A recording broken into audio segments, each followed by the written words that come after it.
Une bâtisse isolée où la lumière ne s'éteint pas. Pascal Dessains écrit son roman noir. Ici, dans l'Indre, il est en résidence pour 3 mois. Cela signifie qu'il est logé et payé par une association culturelle locale.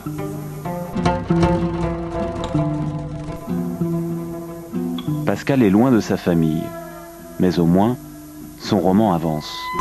1 chapitre par semaine. Lundi, mardi, il rédige. Mercredi, jeudi, il corrige. Vendredi, il prépare le chapitre suivant. On peut écrire avec une organisation aussi drastique. Mais il faut. Moi, si je ne l'ai pas, je me perds. Enfin, je me perds et je perds pied. Enfin, oui, il faut absolument, oui. Oui, il n'y a qu'une solution à ce moment-là, c'est le travail quand même. J'ai écrit à une certaine période de ma vie en dilettante. Les résultats n'étaient pas bons. L'association culturelle verse à Pascal Dessains 1 500 € par mois. En contrepartie, il anime des ateliers d'écriture dans un lycée.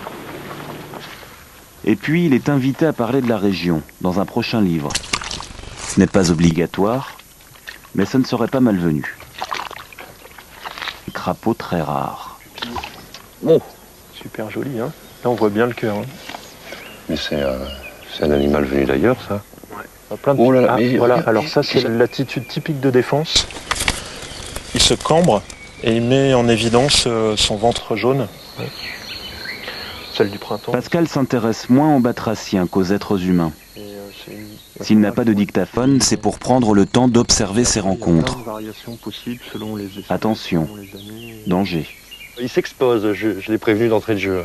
Je lui ai dit, tu t'exposes, je suis un écrivain qui est une sorte d'éponge, qui est une sorte de vampire, je prends. Et donc là, tout d'un coup, je peux me sentir rempli d'effroi, à me dire, je peux être n'importe quoi dans son bouquin. Eh ben tant pis, hein, c'est trop tard. Pascal écrivait des polars urbains, mais il s'est lassé des ambiances de la ville. Il a découvert que la peur pouvait courir la campagne. Prenez ces hérons. Leurs cris n'ont rien de rassurant.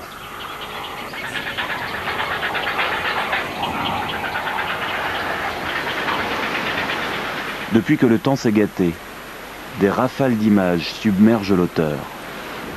Là, je verrais bien une scène la nuit, là. J'ai imaginé tout à l'heure dans quel état d'esprit je serais si je trébuchais. Non, c'est... Puis ce vent, là, d'un coup qui s'est levé, l'orage qui nous suit. C'est incroyable. Vous avez vu le bus derrière vous? Ouais.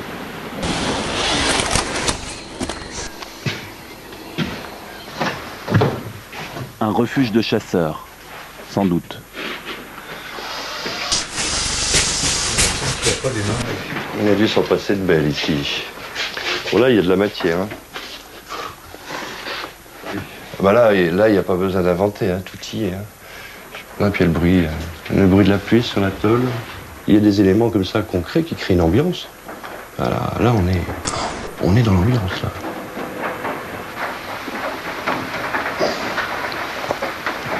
Pascal note aussitôt ses impressions.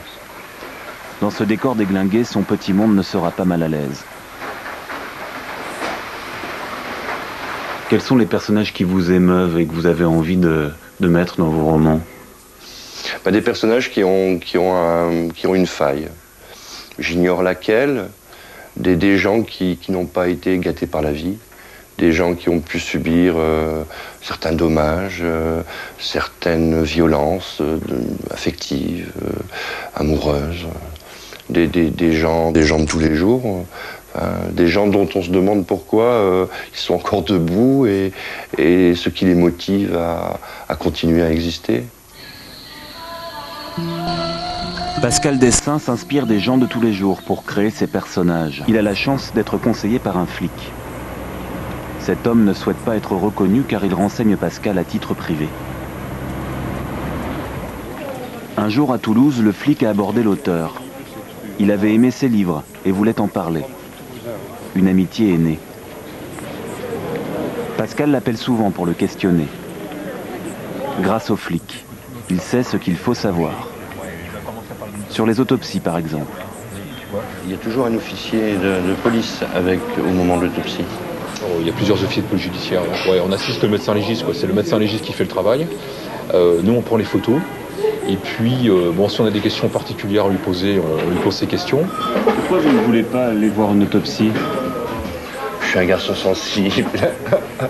Non, ça fout les jetons. Enfin, c'est peut-être paradoxal, contradictoire. On écrit des choses horribles, mais ça reste quand même de la fiction, ça reste de la littérature, ça reste du fantasme parfois. Donc ça fait peur. On écrit souvent parce qu'on a peur. On écrit aussi ce qu'on redoute le plus. Donc à partir de là, être confronté le moins possible à la réalité pénible. Enfin, non, moi, je pense que je tiendrai le choc, mais je sais pas si ça serait aussi, je me sentirais mal vis-à-vis même de la personne. Je crois qu'il y a une certaine pudeur qui doit demeurer, y compris dans la mort, quoi. Et je préfère inventer au risque de parfois être imprécis. Parce qu'il se retrouve dans l'univers de Pascal Dessin, le flic lui fait profiter de son expérience. Les éléments qu'on va trouver sur une scène de crime, on va les exploiter. Voici un exemple. On peut pas passer, Pascal vient d'écrire une scène de crime. Une scène où la police découvre un cadavre dans un buisson de ronces. Un nombre de scellés incroyable. L'auteur demande au flic de l'accompagner sur place pour vérifier qu'il n'a pas commis d'erreur. Parce que donc là, ta victime, elle est morte comment là? On l'aurait tué avec un sécateur. On l'a arrêtée avec un sécateur. Ouais. Donc on va regarder dans un périmètre quand même assez large. Si on trouve pas l'arme du crime, si on trouve pas, je sais pas, pourquoi pas des vêtements si la victime a été dévêtue, pourquoi pas des cigarettes, tout ce qu'on peut imaginer, quoi.